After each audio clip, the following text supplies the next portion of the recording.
हरे कृष्ण मित्रांनो, स्वागत आहे आपलं माझ्या एसआयब यूट्यूब चॅनलमध्ये। तर आज आहे 30 डिसेंबर म्हणजेच येळवस, येळ अमावस्या आहे आज आणि येळ अमावस्या निमित्त आज आम्ही आलो आहे गावामध्ये आणि पाठीमागे बघू शकता सर्व तयारी झालेली आहे।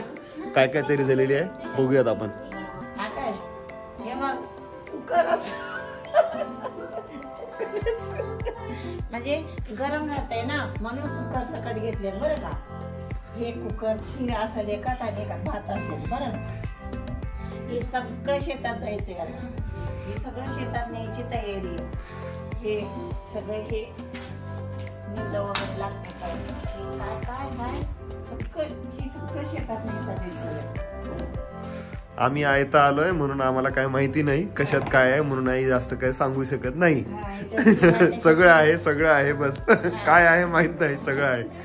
सगळं आपण शेतामध्ये गेल्यानंतर बघूया उघडून काय काय आहे ते। सगळी तयारी आंटीनी वहिनीनी सगळी करून ते ठेवलेली आहे। ही पेरू दिसत आहेत, केळी दिसत आहेत, इकडे नैवेद्य आहेत आणि इकडे चपाती भाकरी अजून काय काय काय काय त्याच्यामध्ये असतील वेगवेगळे प्रकार। गोड पोळ्या, तिखट पोळ्या, हा आणि पत्रवाळी, द्रोण, ग्लास, चमचे बऱ्याच काही। आणि आता जस्ट आम्ही आलोय आणि इकडे सगळं आंटीची आणि वहिनीची ही तयारी आणि इकडे ही स्वरूप दादाची तयारी।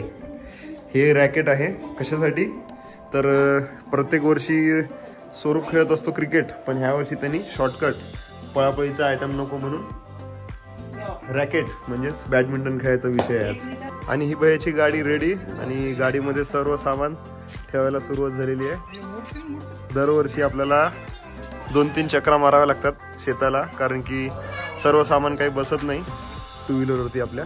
पण ह्या वर्षी भैयाची गाडी असल्यामुळे सगळं सामान एकदाच जाणार आहे। एकदाच जाईल ना भैया?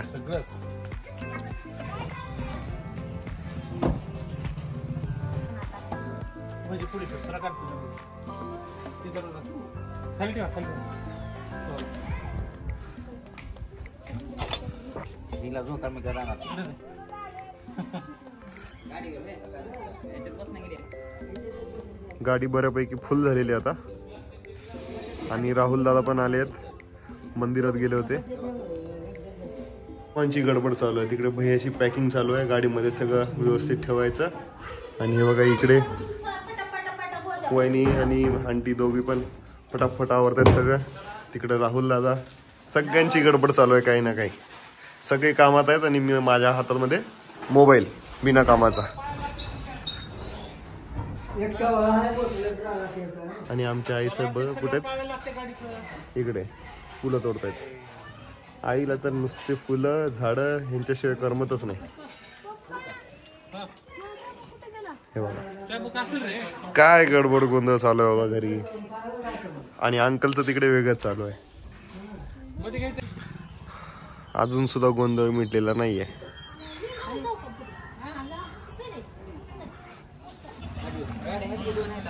आई साहेब बसले आहेत पुढे आता कळशी राहुल, आणि पाठीमागे कोण बसलाय? आमचे आई साहेब बसणार आहेत कळशी घेऊन पुढे आंबिलची, आणि पाठीमागे बसलेत स्वरा राणी, आंटी आणि वहिनी साहेब। सगळ्यांच्या हातात काही ना काहीतरी सामान आहे बघा, कोणच रिकामा नाहीये।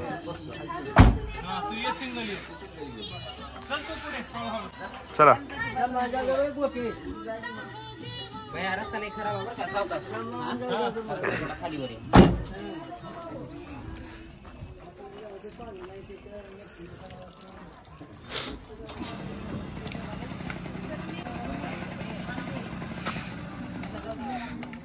एका दिवसासाठी किती पसारा, गाडी, भैयाची 4 व्हीलर, अंकलची 2 व्हीलर, राहुलची 2 व्हीलर आणि माझी युनिकॉर्न।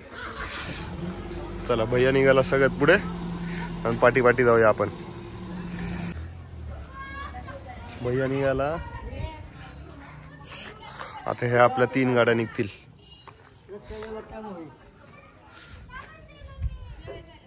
आणि हे बघा आमचा स्वरूप यावर्षी तर चक्क स्वतःच गाडी चालवून जातोय। दरवर्षी अंकल जात होते स्वरूपला घेऊन, आज तो एकटाच चाललाय गाडीवरती। सगळ्यात पहिले आम्ही पोचलोय, नंतर आपला स्वरूप दादा, आता अंकल, मी आपल्या शेतामध्ये पोचलोय। हा रोड टच शेत आणि हरभरा पेरलेला आहे अंकलनी खूप छानसा. आणि मध्ये मध्ये ही काय ज्वारी आहे का?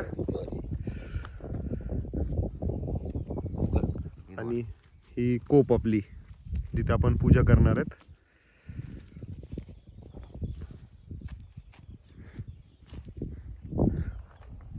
आणि भैयाची पण गाडी आलेली आहे.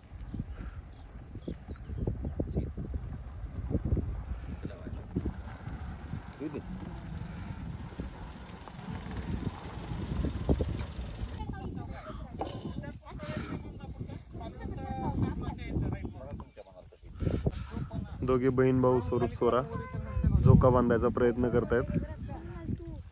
झोका काय बांधणार नाहीत ते, शेवटी अंकललाच बांधावं लागणार आहे.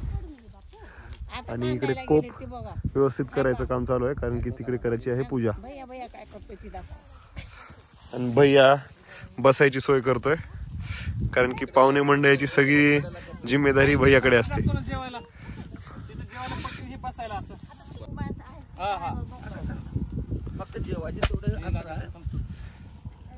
शेवटी अंकललाच सोय करावी लागली झोक्याची. अंकल शिवाय ते होतच नाही.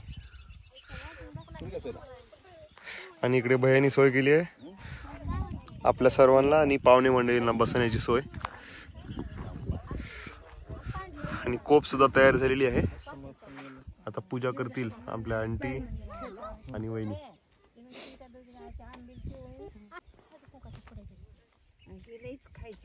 पूजा करता आधी इथली हो दे माय करून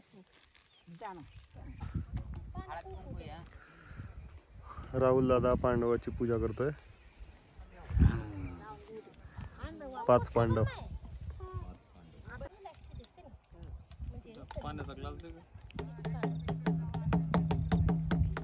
भजी वगैरे लावू का? इकडं 5 पोळा.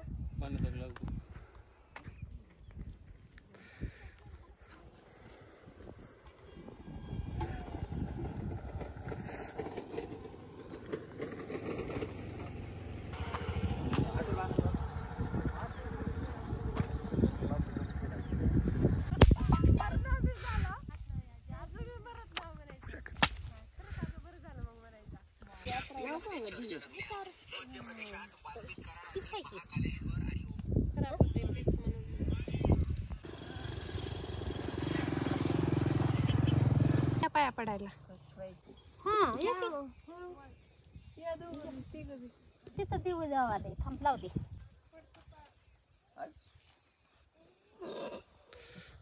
पप्पाला काही